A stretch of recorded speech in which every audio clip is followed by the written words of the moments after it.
She calls herself a nurse who makes comics. And I'm sitting here today because one day I just sat down and made a comic. But now, M.K. Serwick is considered a pioneer in the field of graphic medicine, the use of comics to depict someone's healthcare experiences.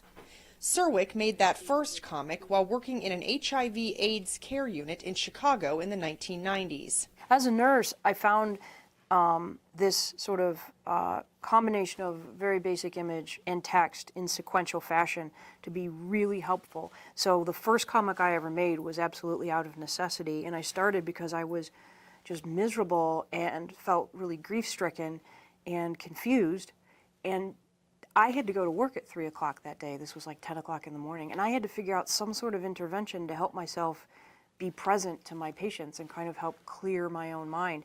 And this just, so I sat down and made what turned out to be my first comic, and it worked, and so I just kept doing it.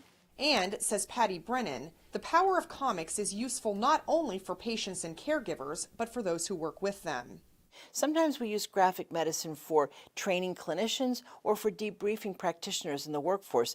The pictures helping them to bring out the concerns, the multidimensional experience of interacting with people. NIH software engineer Hong Yu attended a recent presentation about the new exhibit. He says the comics make it easier to understand difficult material.